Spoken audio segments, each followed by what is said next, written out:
It's 8 o'clock. Let's begin. Thank you, Ma, the source of the whole creation, the birther of all the universes, for being the very life of this live webinar and healing session on advanced topics.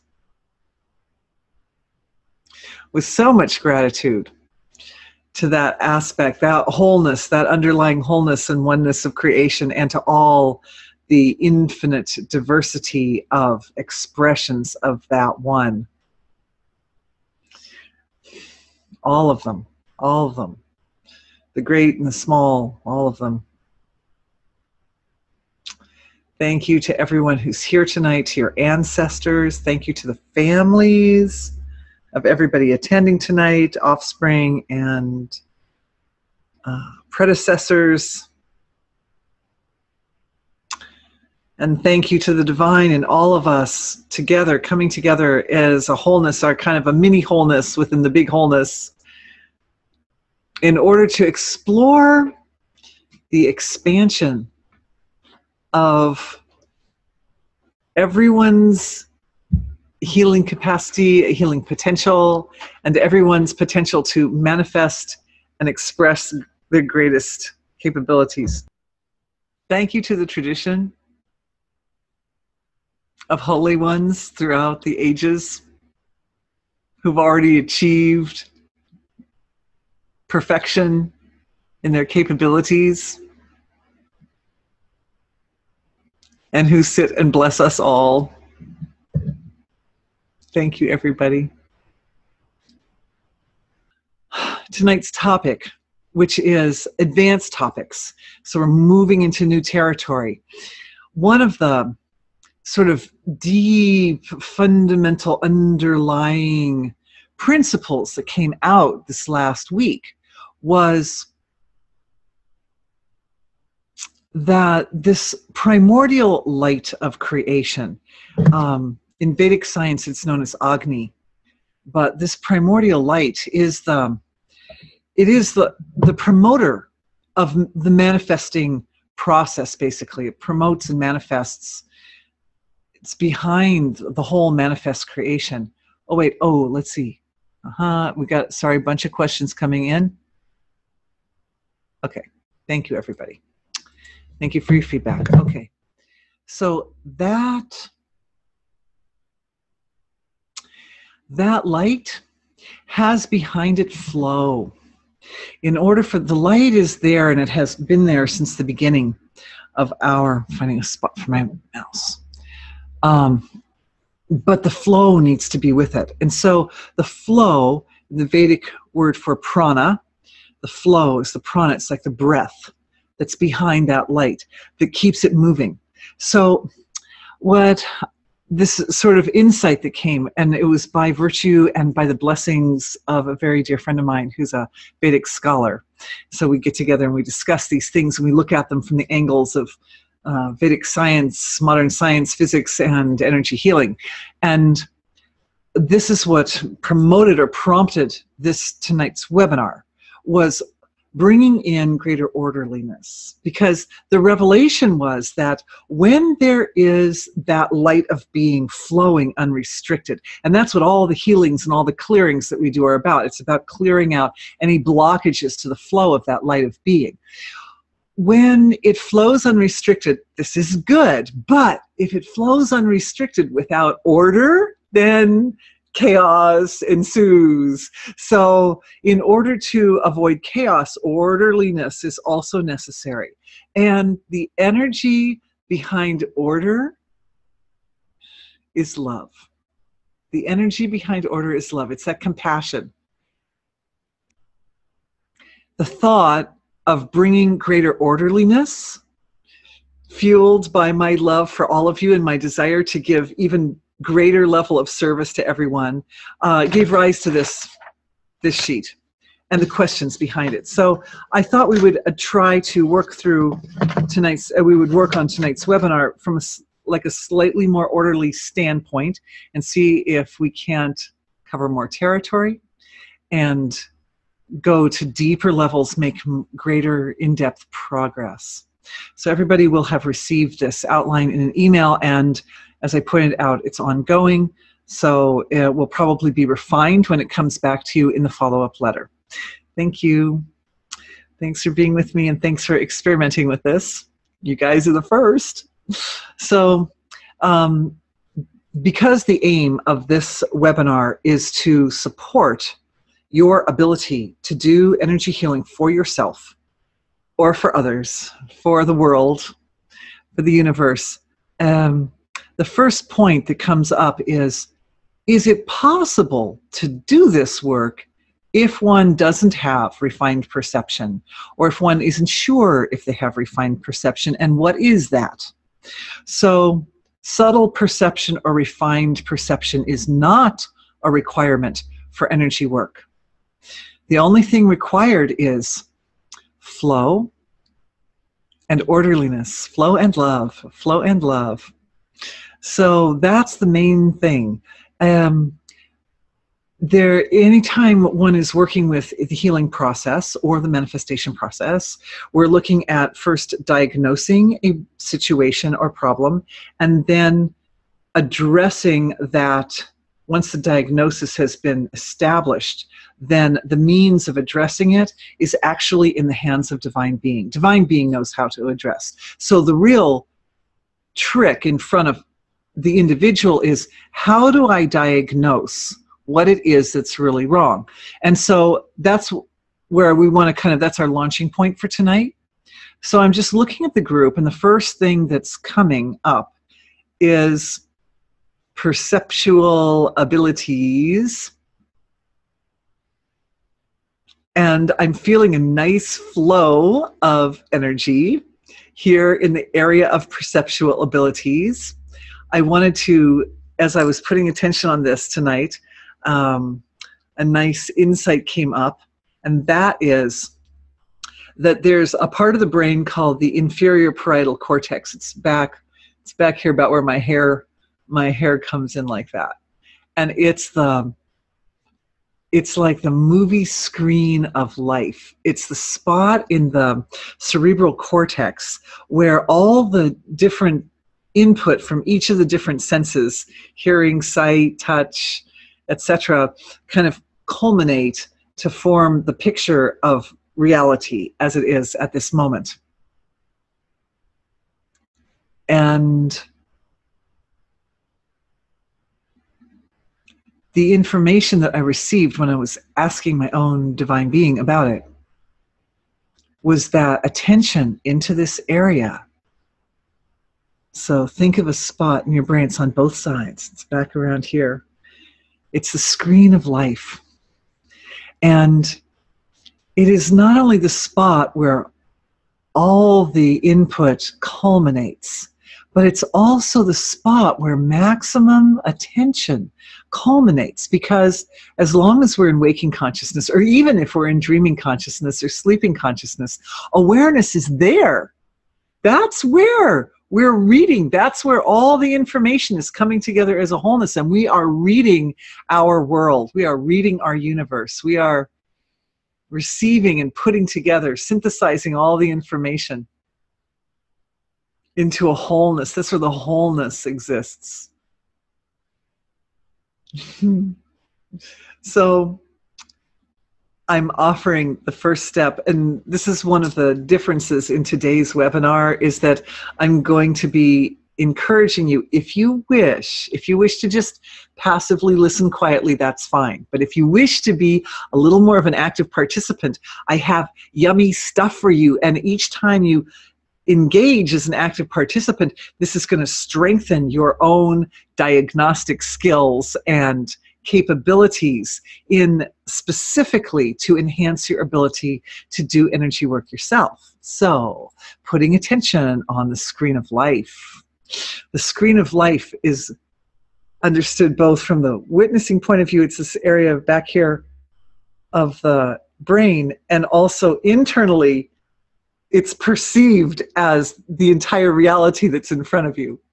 So from both angles simultaneously, awareness is coming at the screen of life the inferior parietal cortex from two different angles at the same time. And of course, we know what that does. It enlivens wholeness. It enlivens totality in that area. So as totality begins to enliven on the screen of life, we enjoy the being of that aspect of self.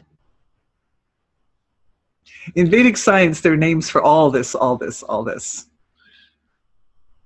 Indra. Indra is that aspect of creation which is nourished or fed by the light of being, Agni, the light, and the orderliness and love, Soma. These two feed that. So this upgrade is taking place, and what I'm seeing happening as this upgrade takes place in the inferior parietal cortex of everyone's brain, so I'm seeing a big activation of energy inside the body, particularly in the torso. This whole area of the body is sort of warming up. There's strengthening. It looks like strengthening in the core of the physiology.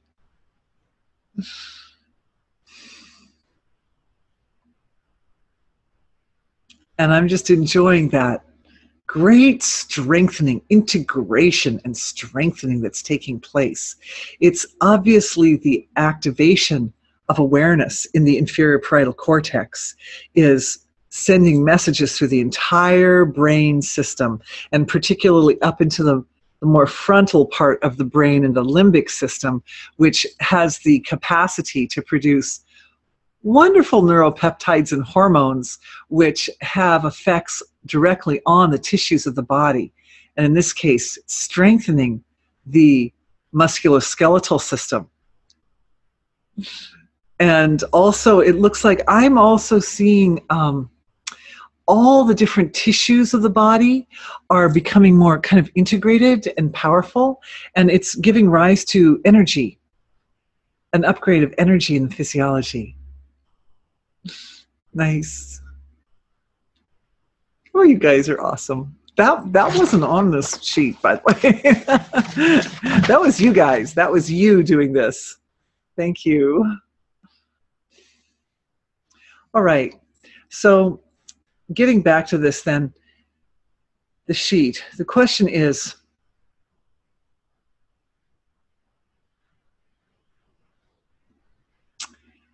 when we experience our life experience, our human experience at the superficial level, it comes in on this screen of life.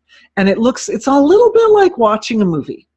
But when awareness becomes a little more subtle or abstract, it is experienced or perceived as life force, as a living function, as a structure of creation that has its own values of intention and integrity and creativity and intelligence. And everything has its superficial reality level and its finer level. And the field of pure being is just pure being. So that means when we're looking at the experience from a finer level, it's more thicker being. The reality becomes thicker with being. Like being in the presence, if we realize that our own perceptual experience is itself an intelligence, a unique intelligence of creation, and that any unique intelligence of creation can be befriended. You can befriend any intelligence of creation, even your own human experience. If we take it from the angle of this is a being, this is a intelligence in and of itself, unique, I can befriend that being. I can offer it my devotion, my love. I can appreciate it like a friend, like a beautiful friend.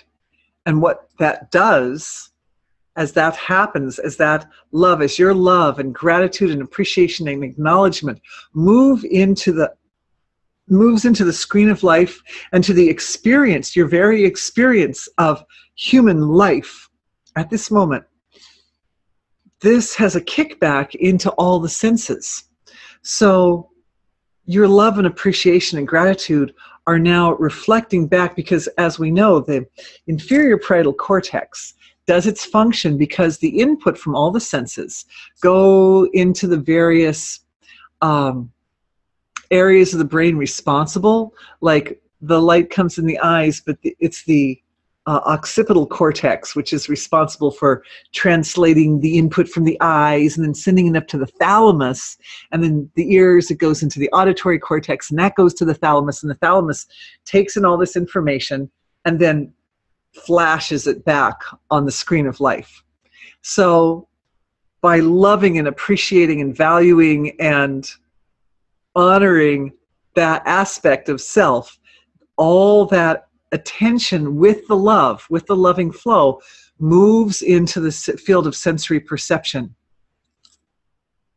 It activates and enlivens the senses of perception.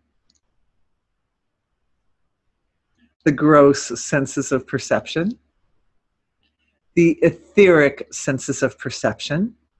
I'm just watching it. And then we move into subtle senses of perception. Subtle senses of perception. Subtle senses of perception are the collective. They are the collective, or the culmination, you could say. Let's say culmination. They are the culmination of the collective experience of all this being, all this great being, which flashes up and is manifested. The one is manifested in many, many, many, many forms. Many, many forms. So I'm just seeing a big, big, big wave of awareness passing from this live webinar through into the field of creation, not so much like it's passing out into the outermost regions or reaches of the universe, but more like it's moving in a fractaline pattern, and it's going into even to the finest, tiniest little aspects or structures of creation as unique perspectives, unique antennae to the one being. And this is your awareness. This is our collective awareness moving together down to subtle, down to every little teeny tiny particle of creation. At the same time, that screen was activated. So we're still ourselves, we're still in the wholeness of our who and what we are. But both can be experienced at the same time. This is what you are creating right now, and I'm just reporting it. So beautiful.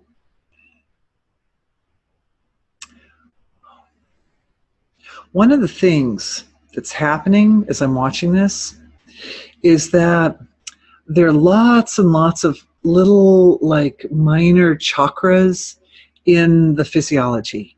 And there's specific minor chakras in and around the senses of perception. We're still just in this field, like, creating greater integrity in your ability to perceive, which is foundational to the diagnostic capability, yes? So perception is fundamental. So all in and around the senses of perception and around the ears and all in the ears, there's spots in the physiology that are very, very sensitive and actually are great receivers of information. So I suggest for anybody, any of you who would like to try this, You can take a finger and just touch it right here on the third eye area of the physiology.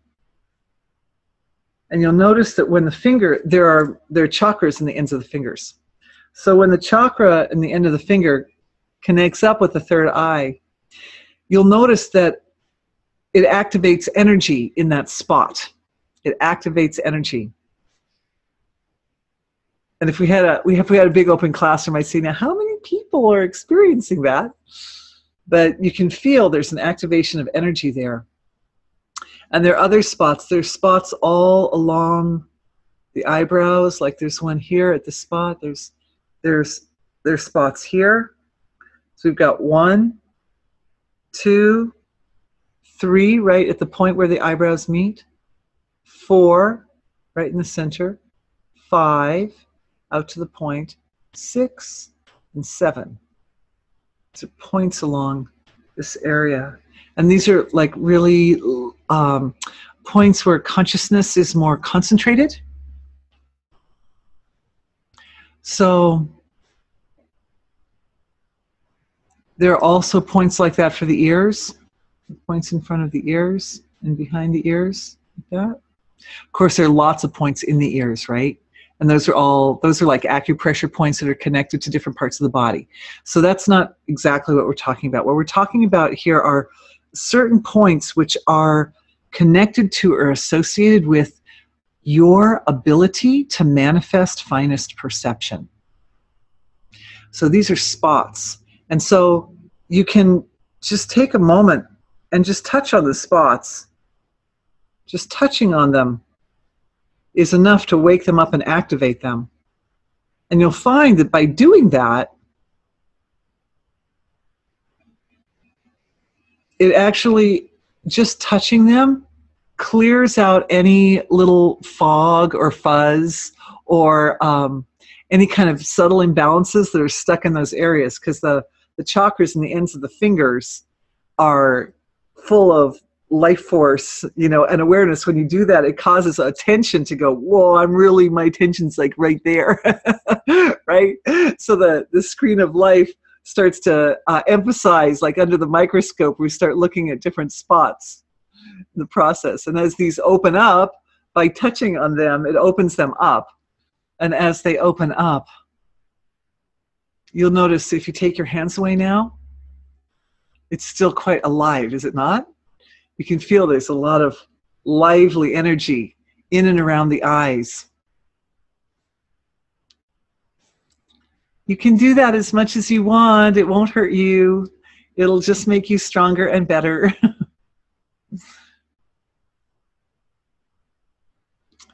However, for those of you who feel, well, it doesn't matter, even if I do that, I don't think I can really perceive more fine perception or see more clearly, or for those of you who already have a lot of sensitivity but you feel like you're overly sensitive, this will strengthen all this area. It'll make it more invincible. It'll make it more, it'll help you feel stronger and more balanced, so that as awareness is picking up information, you're picking it up in a way that's very balanced. It's seeing it, you know, in simplicity. It's just simple instead of big interpretations or anything that might detract from pure truth, because ultimately that's what we're going for, is pure truth. And all truth comes from being. So ultimately what we're doing is we are enhancing our own capability to receive the truth as it already exists from the field of finest being. All right. So interpreting. Because having the pure truth is great, but if there is discomfort anywhere in the system, we need to figure out what is behind it. And you've all heard me talk before about these beams or threads of consciousness that connect everything in creation. And one of the primary ways that I use to diagnose is where one starts at the superficial surface level. You know, someone comes to me and says, I have a pain here, or, you know, I want to create this, or I'll feel in my own body something's going on here or there. And then as I put my attention on it, and then awareness settles down back to the finest point of being, then it's revealed what is the source of that thing. And the revealing is a kind of a process. You know, it appears at its most superficial level, and then we see what's underneath or behind that, and we see what's underneath and behind that, you know, as it goes in. And then there comes a point where it's like, it becomes evident that the seed has been identified. But if that experience of settling down awareness, putting the awareness on that point, but also the awareness is settling down at the same time, if that's difficult or not comfortable, then it is possible to use other means. And one of the powerful means that can be used is, or useful, it's just useful, is dowsing. And when I say dowsing, you might imagine those sticks, you know, that you use. But dowsing can be used, the body itself, because the body is the antenna of being, right? The body is the antenna of divine being. So the body knows very, very quickly what truth is coming from divine being. So what we're doing is building a bridge between divine being and the physiology and the mind, which might doubt or be uncertain or whatever. So building the bridge means, how do we connect the conscious mind with all that wisdom that's already contained in being and that the body is already clearly aware of, because the body picks it up in such an innocent state? The answer is, we can ask the body to be like a kind of a divining rod for pure truth. And there are multiple ways. Some of you may already have ways that you do that you know to practice that. But one of the most simple ways that I know of is to stand and use your cord of light like a pendulum, that the cord of light is already connected into the core of Mother Earth, and from the core of Mother Earth to the core of the universe. And so we're already connected through that cord of light to the core of creation. So one can stand up and use a forward flow as yes and a backward flow as no. And if you wish to try this while I'm describing it, feel free if you have room or inclination. First thing is both feet planted firmly on the floor, kind of, you know, comfortable width apart and comfortable positioning. And then just asking the simple question, show me a yes. And feel, it's a very internal feeling. It's like the way you want to feel, like right where the center is first, right? So you know where is forward, where is back, so it's nice and even. And then show me a yes, and what'll happen is naturally the body just moves forward gently, and then back to center, and show me a no, and you get the no. And you can test it by asking a question that you know the answer to, but show me a yes, show me a no.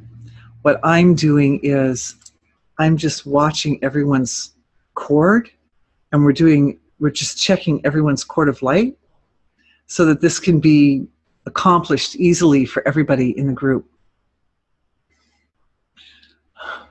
For some people, there are fears, doubts, uncertainty in the cord, fear, doubt, uncertainty of one's own ability to do this. Or, you know, is it really, like, sometimes I remember when I first started, it was like, is that really happening? Oh, the question from my husband is, do you have to stand up? The answer is, the first time it's probably good to stand up, just so you really feel it. You really feel that pendulum movement. But the answer to the question is that in the long run, you don't have to stand up, because once you get the feel of it, there's a feeling to yes and there's a feeling to no. And the idea here is that a clear diagnosis can be attained by asking good yes and no questions.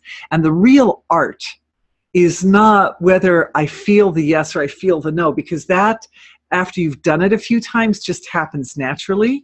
If it happens very spontaneously, very innocently, the mind gets used to that feeling of going into a state of pure innocence and just asking, is that a yes or is that a no? But the trick is to ask the question in such a way that it's very easy for the body to give a nice, clear yes-no answer.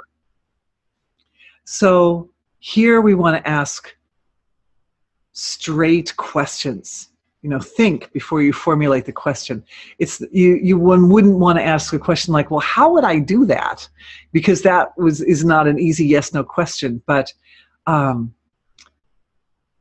one of the best ways to start is we're always in diagnosis, we're looking for the core. We're looking for what's really behind the illness.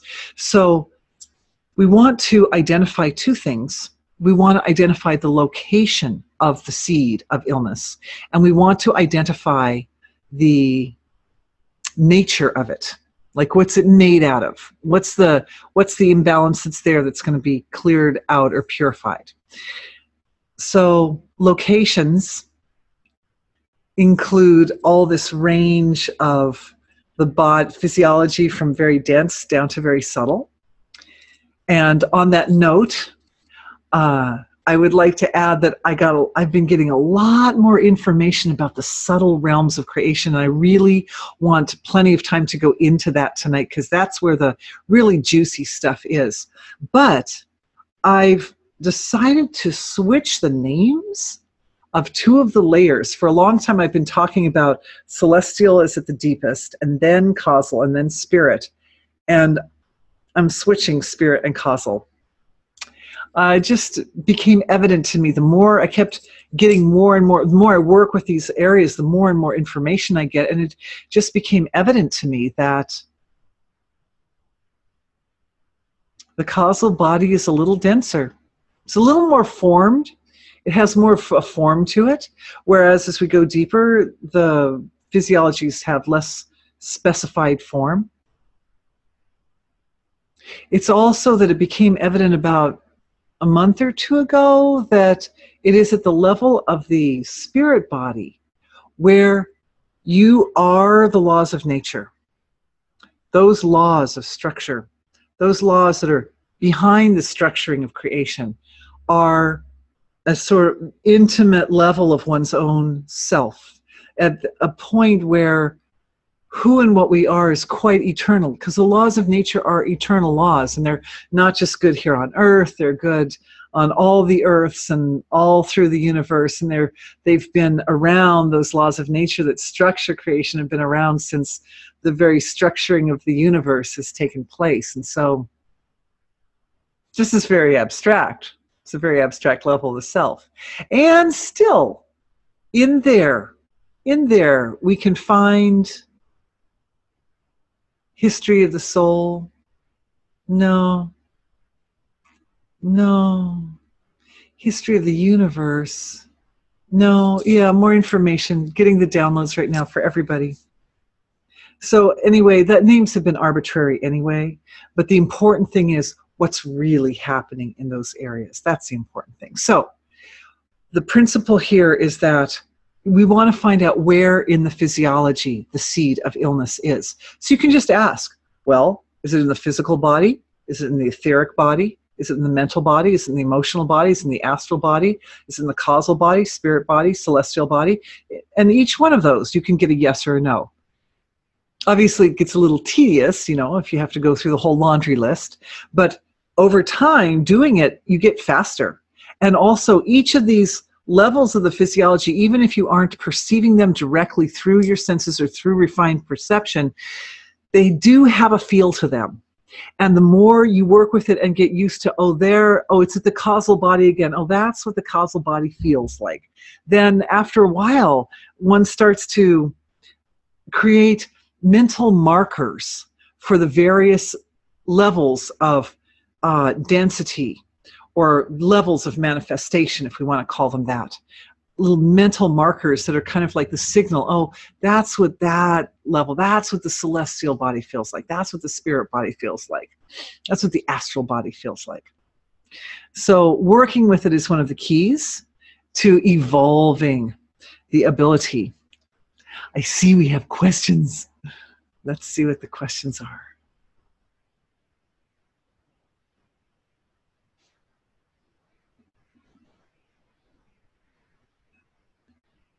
Okay, so here is a question. And I'll just share with you that this question, I'm treating the questions anonymously, but that this question is from a lady with very, very refined perception. When I bring attention to an area of discomfort, I perceive streams, that's probably the word streams. I think we're missing an R. Steams, but probably streams of lights flowing into that area. Intuition, knowing is there. Intuition, knowing is there. There's no more knowledge or specific diagnosis. Is it important to know more information for the healing to be as effective as it can be for the moment? The answer is, good question, first of all. Amazing, wonderful question. So let's just break the question down a little bit because there's a lot in it. The first thing is I perceive streams of lights flowing into the area. So your awareness moves into the area where the discomfort is, and along with it, this particular lady, as I mentioned, she's already having very, very deep level of perception. So not just her superficial awareness, but universal awareness is moving into that area. So it's your own universal awareness that is responsible, which is these streams of lights. So the streams of lights may appear to be coming from all around, but you are the all around. You are that. This physiology with its little discomfort on some spot or something is just, it is the antenna of that big self, of that big being, which is what you are. So as the attention moves, it just shows how powerful attention is. As it moves in, and awareness is very simple, that movement, that intention to move my awareness into the spot that hurts or the spot of discomfort, it just brings all the streams into that spot and into that area. So that's beautiful. It's very powerful. I would say, how many others are experiencing that? You can all experience this. This is like totally your birthright to have these experiences. Intuition, knowing is there, right? Like knowingness. That the streams of light and that they're transforming and healing. But there's no more knowledge or specific diagnosis. In this case, that's all you need. Because the knowingness and the experience of the transformation itself is the healing. And that's what we're aiming for. And that experience of the transformation is orchestrated by divine being. So it's the intuition knowing is there, but it's at a very kind of innocent level of being.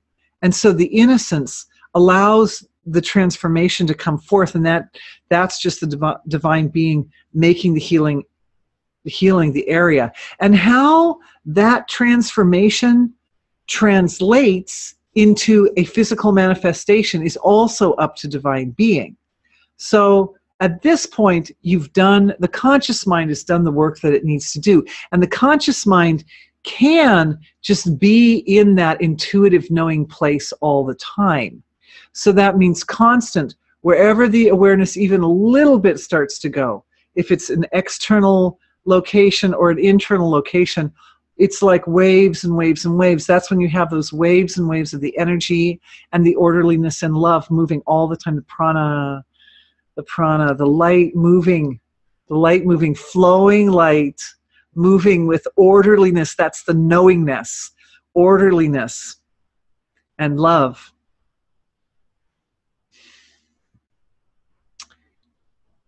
Here's the second part of the question, is it important to know more information about the healing?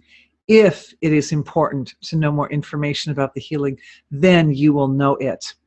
And sometimes to find the seed of an illness requires healing somewhere where you might not have originally felt the discomfort.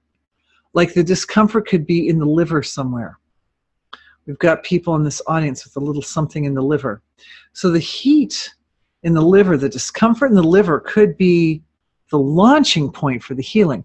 And when awareness goes there and brings all that light of being into the liver, the transformation begins. But it could be that the imbalance in the liver's seed isn't even in this physiology.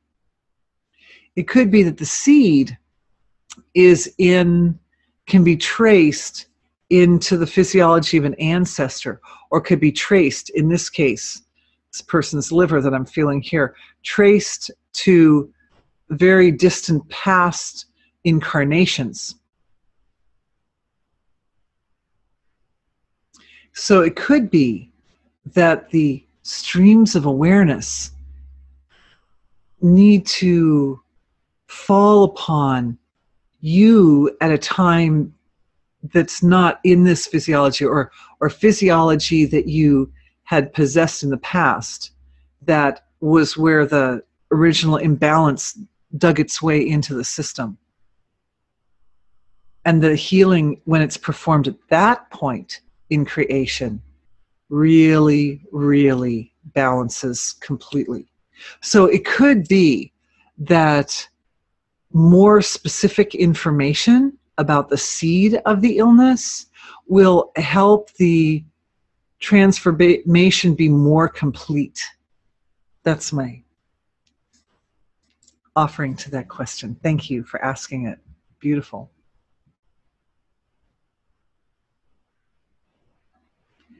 So that brings us to another question, which is, we've talked about how the imbalances can be found in various places.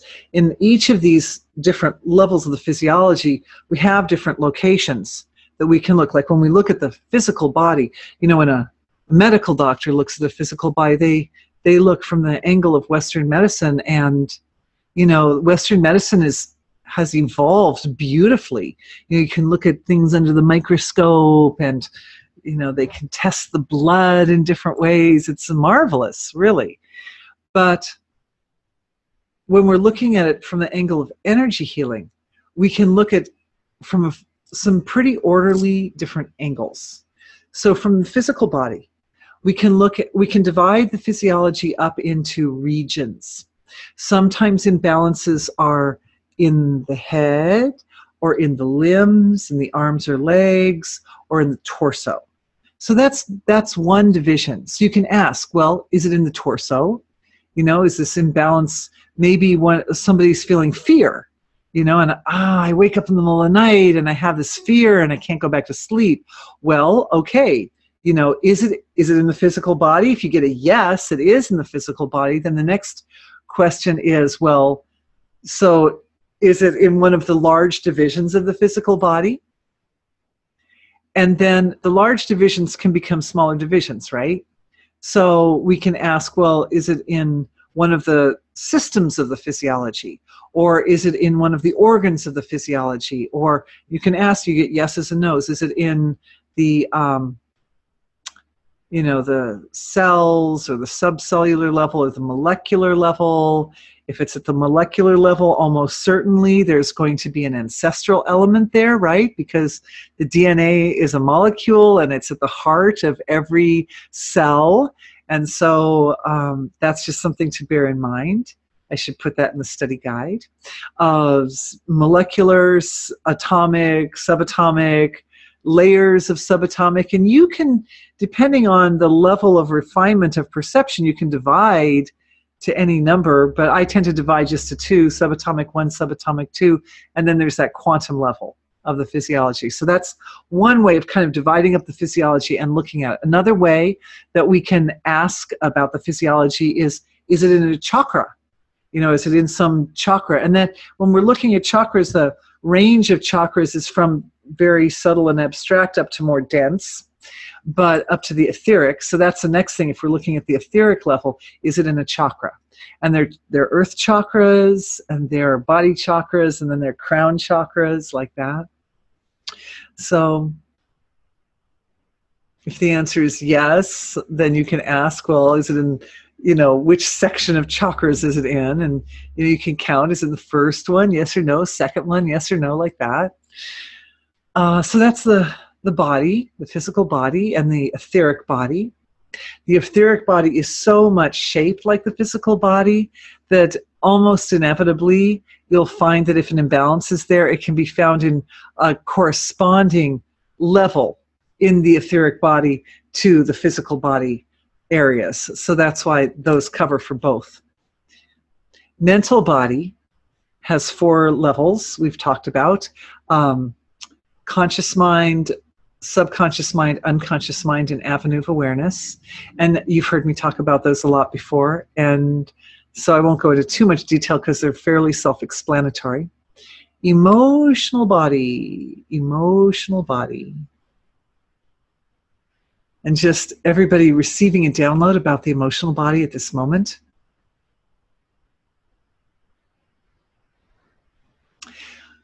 The download that's coming is that there's a lot of plasticity in the emotional body. And the densest structures in the emotional body were originated with early childhood experiences, or in some cases, you may be looking at experiences from further back than this lifetime. But those early childhood experiences are foundational to you could say, the way the emotional body moves, because it's, like I said, it's very flexible. It's very flexible. And it likes to move in certain ways. An upgrade is taking place in the central nervous system. As I was thinking about how flexible the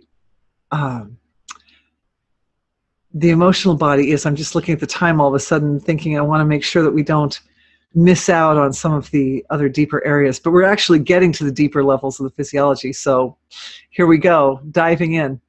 That download on the emotional body. The brain is also very plastic.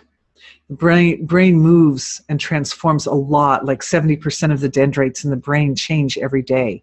So there is a relationship between the plasticity of the brain and the plasticity, but no more the nervous system. This is the download coming in.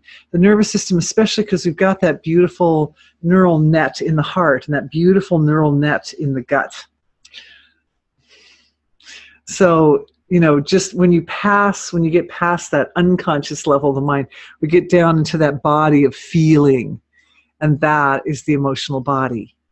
And it sits at the junction between the denser levels of the physiology, because the emotional body's here, and the subtler levels of the physiology. So that means that there's a kind of a transition element in the emotional body, which we start to get into areas that are very abstract, that are more abstract. And that when we start to go into the really abstract areas, which is where we want to go into working with subtlest realms of creation, which is topic 2 on your study guide, if you happen to be following that. When we get into that area, trying to pin things down is almost not useful. It's not even really a useful question, because we're really at that point working with community. We're working with community. We're working with ourselves as communal structure. As I'm saying that, I'm watching the integration of the community of our webinar as well. So thank you, all of you. Thanks to everyone here for allowing an integration of our entire webinar community. All those watching now, all those who will watch. We are creating, fortifying the tribe, you could say. We're fortifying the tribe. And as we know, that is essential for the authentic level of self to preside over the mechanics by which we structure creation, by which we structure our health. There are these aspects of being which are known as the four tattvas: authenticity, responsibility, integrity, and the quality of enriching. These four, which are basic to moving energy, moving awareness, moving as pure being in the subtle levels of one's own self. You can't fake stuff at the deepest levels of self. It's just all the real deal. It's the real deal. And for a few people, I'm seeing some flags go up with that. And it's, believe me, it's not you. Don't ever blame yourself, because it happens that we carry stuff from the past. We carry stuff from the ancestors. We carry stuff from the collective. This is not, that's what it is. It's from the, see, that was me actually sort of dowsing-ish. You know, I was listing these different ones, and then one of them lit up. It was the collective that lit up. So what we're doing here always is that we're connected with each other for the sake of our own evolution, but our own evolution is so intimately connected to the collective that we always end up blessing the whole creation. So thank you for that. So in the collective, there's a fear. I just followed that thread. There's a fear that if I don't have the freedom to mess with the truth, to bend the truth, or even say an untruth, if I don't have that freedom, then I am missing something. I'm missing a level of freedom. I'm missing a level of autonomy, even if it's not in my highest and best interests to be, for instance, dishonest. That I want to be able to have that freedom to be that, because it's part of life. So I'm looking at that fear.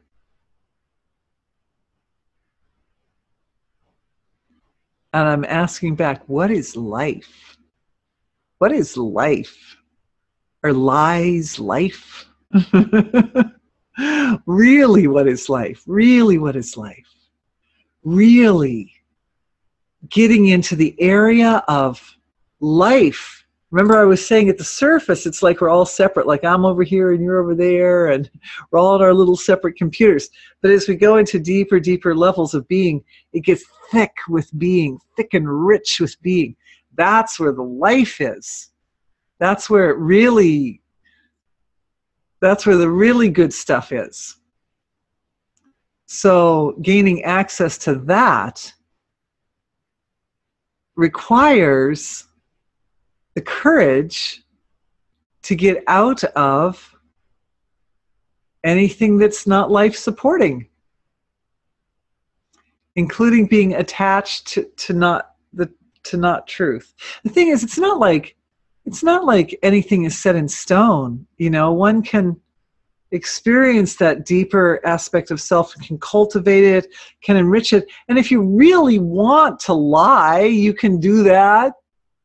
You know, I mean, you will be able to experience in detail the karmic implications of that action. Whereas, in a you know, in a more superficial state where one isn't fathoming those depths, then one might not realize what the karmic implications of lying are, or whatever. That's for the collective, you guys. It's for the collective. It's for our dear media. It's for the US media, maybe worldwide media. It's for everybody. It's for everybody.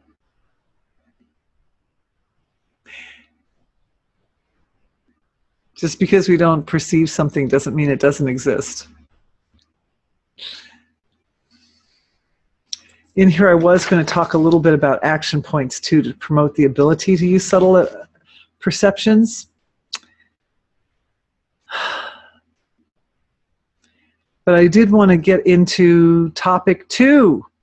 Topic two. So if anybody's following their spirit guides, Freudian slip. If anybody's following their study guides, then you'll notice that the first point is ascended masters. I should have put spirit guides in there. Ascended masters, spirit guides, angels, archangels, devas, devatas, etc. So these categories and these qualifications of being, which exist at fine levels of creation, like one being, right? And all the beings of creation come from the one being, are expressions of it. Some manifest this high, and that's their range. That's a very expanded range. It's a very beautiful range. Some of them manifest this high, and that's their range. Some of them manifest this high, and this is our imaginary diagram of manifestation, right? So they're from very, very subtle up to pretty dense, and that's their range. And some, like human beings, up to the top. All of this is you. There's nothing that you perceive that isn't yourself. So that I have to, the disqualifier, the disclaimer right at the top, is that it's all the self. It's all the self. And when we experience some structure of the self that starts at being and it just exists down in this delicate range of creation, then we might think, well, that's not myself, because I have this physical body, which is up here, and so that's something else. That's something other than me. That's something different from me. The reality is, no, just like you have organs inside your body that you can't see, doesn't mean that they're not you. Just because you have structures of your own intelligence that don't manifest up to the surface physical level of the self doesn't mean that they're not you. It's still you. It's still you. It's still the self. It's still yourself. But at these deeper levels of being, life force is so rich and it's so thick and it's so integrated and it's so connected that the way that we interact with it is more akin to the way we interact with other life forces, like other people, or you take care of your plants or whatever, than it is the way we tend to interact with ourselves at the physical material level. Because at the physical level, if I want my hand to go like that, I think, hand, go like that. And I kind of command it, you know? And for years and years, the hand will probably do as I command. And there could come a day when the hand's like, nah, forget it. You asked me that one time too many. But, right? So that's growing old, right? So what if when we interact with our physiology, instead of commanding, you know, body, go over here or do this or do that, if we interacted with the physiology the way we would interact with a beloved child or a beloved person, you know, and treating it so, instead of saying, hand, move like that, just like, oh, you're so precious, let's us move together like that. So this, again, I offer I offer to each of you to watch how you talk to yourself and how you interact with yourself. And if it's possible to bring more love and more compassion, more empathy, more sweetness into the self-interactions, this will A, promote longevity, B, support the cultivation of the communication skills required to work with the finer levels of the physiology as well. Because at that level of the physiology, the interactions are full of gratitude and honor and dignity and adoration and devotion, basically. You know, if you want to get your celestial body to do something, you don't go, celestial body, you come over here, and you don't. It doesn't work like that at all. Celestial level of creation, so tender and so delicate. It requires a tender touch of awareness. So part of this is just knowing that wherever awareness falls, it activates and enlivens. But awareness can come in and it can kind of like push its way in, or awareness can come in so delicately, so gently. And like a musical instrument, you know, you want to cultivate the range of the capability of the instruments. You want to be able to play the instrument really big and bold and loud. If you're playing a duet with the trumpets, you know, and you're just got a little piccolo or something, or if you or so delicately and so tiny, so tenderly. If you're playing a lullaby, same thing, that it's this reflecting back to the Heisenberg uncertainty principle, which is a principle that was discovered in the field of modern physics, that the perception of the person looking at very, very fine levels of creation influence or affect the fine levels of creation. So in the case of the Heisenberg uncertainty principle, they were looking at electrons moving around atoms. And they discovered that awareness can either isolate that electron in space-time and find its exact location, or it can determine what is the spin, but can't do both. So it's the nature of the awareness. Now, based on what we know in energy healing, at some point scientists will create a means of making their attention on that electron finer. They could bring it in even finer, maybe a finer type of microscope or some kind of technology that would allow the attention to become so fine that they could both determine the spin and the location at the same time. But of course, if it's spinning, it's moving, so it's not stuck in space-time.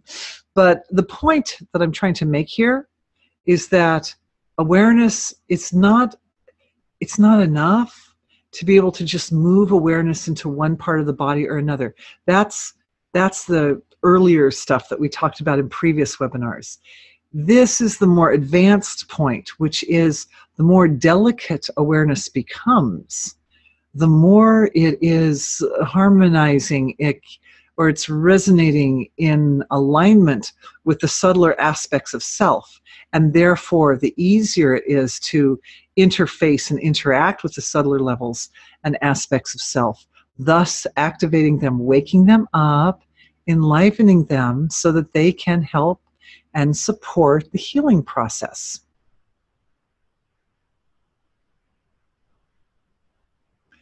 So when there's an imbalance, if it's a dense, oh wait, I just want to make sure I'm staying orderly, because the mind wants to go off into places, but I want to bring you guys ahead. Okay, so one of the questions here is, and these questions, you know, these weren't fully formed by me. These questions came up because I'm interacting with people that want to know. They want to know. These are people who attend my webinars, and they want to know these things. So I want to share them with you so we all know how these beings can exist as distinct forms, life forms, and as part of your own self at the same time.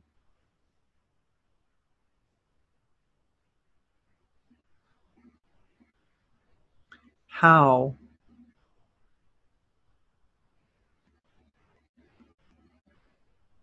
The answer is your body. Your body is a great expanded field of pure energy and being at the finest levels. That's who you are. So an angelic being, like say, take the concept of a spirit guide. The concept of a spirit guide is a structure of being that is protective. So what does that mean? That means that at the celestial level of physiology, the quality of being protective or protection or safety activates. And it starts to hum like a beautiful melody, like a mode. It starts to sing sing the song of safety and protection. And as it does that, that song acts as a foundational structure for denser levels of the physiology that are more manifest. Say there's an aspect of your intelligence that ranges from very subtle down here like this, up to say about to the astral level. So this is structure of the physiology that just is residing, is happy, is comfortable, residing just in this subtle realm of creation. So when the celestial body starts to hum, that forms a foundation that gives rise to laws of nature. This is the laws of nature level of the physiology. Maybe so as not to confuse everyone, I should give it a new name. Anyway, laws of nature. So the laws of nature that are aligned with safety and self-protection start to activate. And as they activate, that causes the very, very delicate structures of creation. Like we start to get into kind of like matter, you know, in this area. Very, very subtle matter starts to shape and form, which is supportive of safety and protection. And that, as it moves up into the denser levels in the physiology, up into the astral level, it interacts with the parts of the astral body that are responsible for protecting you. And it strengthens them, and it enlivens them, and it activates them. And it's great that we're doing this because we're just in cold and flu season. So as I'm saying this is what's happening in the physiology. It's the example or the model, but it's also the reality. It's the reality of what we're doing. And the beauty of starting with a foundation of safety and protection is that it is a feeling of lack of safety and protection also that's responsible for the physiology, a lot of times getting sick or feeling vulnerable or victimized, and particularly loading fat onto the physiology, because fat is a kind of like a physical, it's like the body doesn't feel safe. And so it sticks protection on itself, shielding. So if this part of the physiology is humming and functioning in a really healthy manner, then that's going to support the body up here feeling safe, living its life in a feeling of safety and comfort and security, and I don't need to pack on extra safety and security blanket on my body because I'm already safe. So you can see how what we created, a deep level of being, is basic to manifesting something specific at a denser level of being. So the answer, how do these beings that exist as distinct life forms and as part of yourself,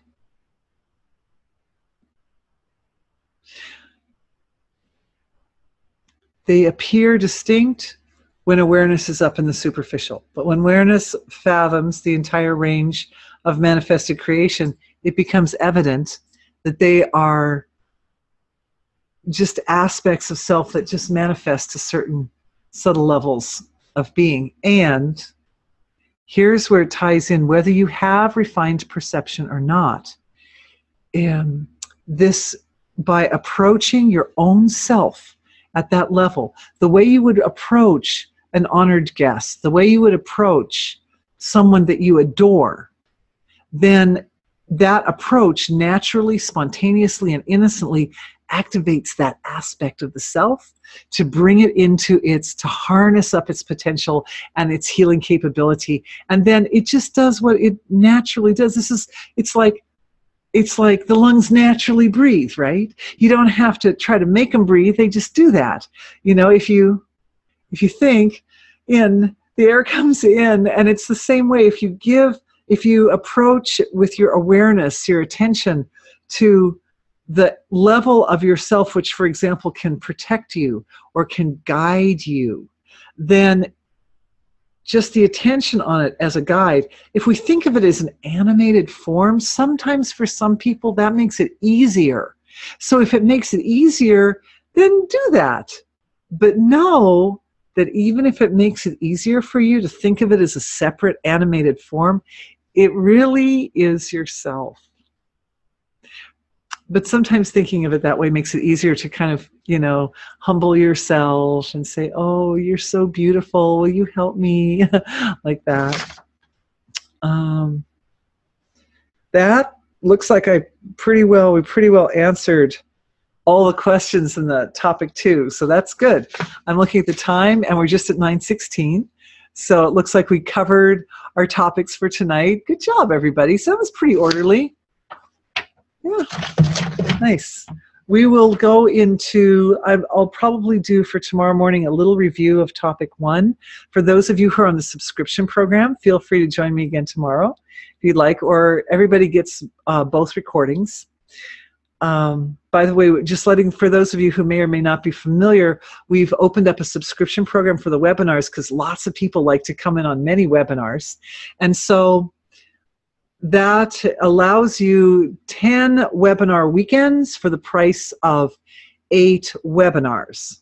So really, it's a great deal because there are 2 webinars each weekend. So you get links to both webinars on each weekend. If you have the time and it works out in your time zone to watch them, you can, but you're only paying for 8 webinars. And you get 10, because it's 10 webinar weekends, you get 10 free distance energy work sessions as well. And you can use them anytime you like. So we did that because I so sincerely appreciate all of you being with me, and the work that we do together is amazing and astounding.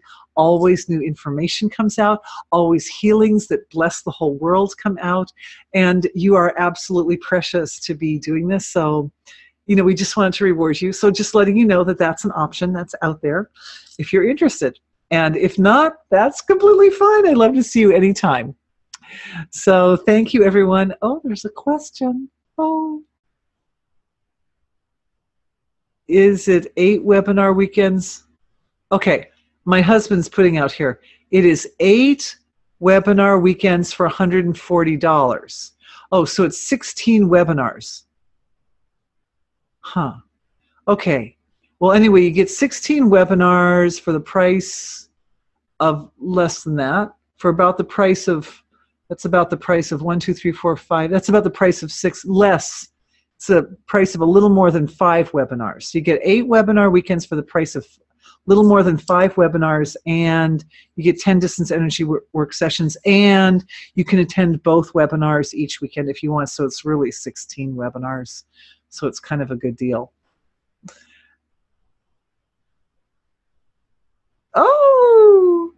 Oh, and somebody says thanks for tonight's webinar and that she's coming to Fairfield. I love it when you guys come to Fairfield. If any of you ever come to Fairfield, please let me know. I love to see you and give you a big hug, and we can chat, and it'll be really nice. And I'm starting to travel around a little bit, and I could be coming to your area. The thought came to me today, I should go to Las Vegas. That would be a great place to hold a big healing session, huh? Anyway, just a thought. All right, so I love you all dearly. Thank you for being with me. I guess we'll turn it back over to your own divine being, and I'll look forward to seeing everybody tomorrow. Thank you. Bye.